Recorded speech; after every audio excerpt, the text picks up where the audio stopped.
ओम साईनाथाय नमः. अध्याय 10. फळीवरील निद्रा. श्री गणेशाय नमः. साईबाबा हे पूर्ण अवतारी संत होते. निरपेक्षता, भगवतपरायणता, निर्ममत्व, समभाव, समदृष्टी अशा अनेक गुणांचे साईबाबा हे भांडार होते. अष्टमहासिद्धी त्यांच्या समोर हात जोडून उभ्या असायच्या, पण या महासंताला त्याचे काहीच वाटत नसे. केवळ प्राणरक्षणासाठी भूक असेल तरच मी ते भिक्षा मागायचे.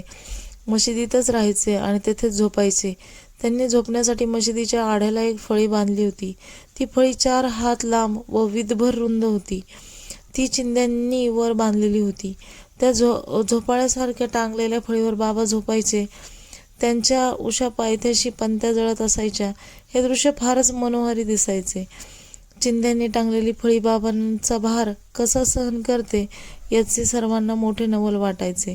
आणखी एक नवलाची गोष्ट म्हणजे त्या फळीवर बाबा कसे चढायचे आणि कसे उतरायचे हे कोणालाही कधीच समजले नाही.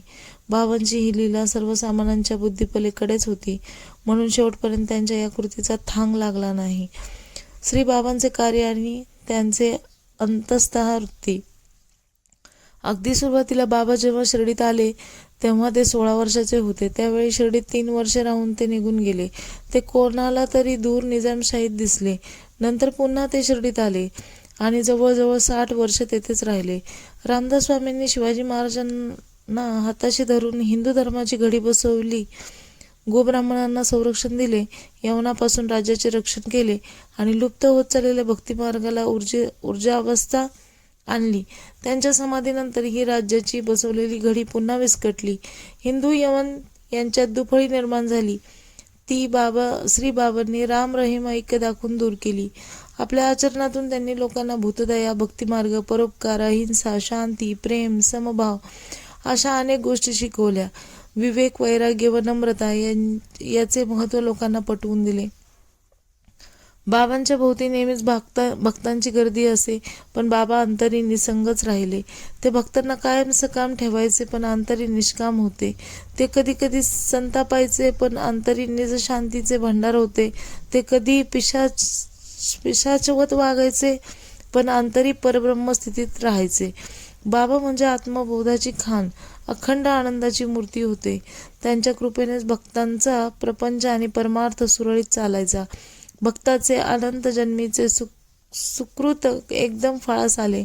म्हणूनच परब्रह्मतत्व हे श्री साईंच्या रूपाने शिर्डीत प्रकट झाले. बाबांजवळ स्वतःच्या देहाचे चोचले पुरविणाऱ्यांना आणि कामचुकारांना थारा नव्हता. स्वतः कष्ट न करता बरेच काही मिळवू पाहणारी यांची ती चांगलीच कान उघडणी करीत.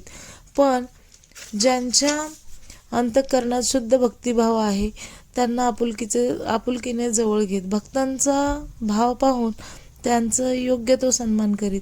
बाबांची नम्रता मोठी विलक्षण होती. ते भक्तांना मी तुमचा ऋणी आहे, मी तुमचा दास आहे आणि तुमच्या दर्शनासाठी आलो आहे असे म्हणायचे. बाबांची वृत्ती समन्वयशील व उदार होती. अपकार करणाऱ्यांवरही ते उपकार करीत. सर्वांशी प्रेमाने वागावे हा त्यांचा मंत्र होता. त्यांनी आपल्या आचरणातून लोकांना ही शिकवण दिली. त्यांचा उपदेश सर्वांच्या उपयोगाचा होता आणि त्यांच्या जीवनाचे सार्थक करणारा होता. त्यांनी लोकांना देवाच्या मागे धावण्यापेक्षा तो सर्वत्र कसा भरलेला आहे हे पाहण्याची दृष्टी दिली, निस्वार्थता दिली. नानावल्ली. शिर्डीत नानावल्ली नावाचे एक गृहस्थ राहत होते. त्यांच्या पिशाच्य वृत्तीचा सर्वांना त्रास होई. बाबांच्या दरबाराची व्यवस्था ठरवण्यात त्यांचे फार लक्ष असे. कधी कधी ते सर्वांग चिखलात माखून वानरवेश घेऊन गावातील मुलांसमेत सभामंडपी येऊन गडबड करायचे. पण ते कसेही वागले तरी त्यांचे बाबांवर आणि बाबांचे त्यांच्यावर खूप प्रेम होते. एके दिवशी त्यांनी बाबांचा हात धरून त्यांना गादीवरून उठवले आणि स्वतः तेथे बसले. थोडा वेळ बसल्यानंतर ते पुन्हा उठले आणि बाबांना गादीवर बसून त्यांना आदराने नमस्कारही केला. ते बाबांना काका म्हणायचे. बाबांनी देहत्याग केल्यानंतर त्यांनी अंथरूण धरले आणि बाबांच्या निर्वाणानंतर 13 दिवसांनी काका काका म्हणत प्राण सोडले. अध्याय 10 समाप्त.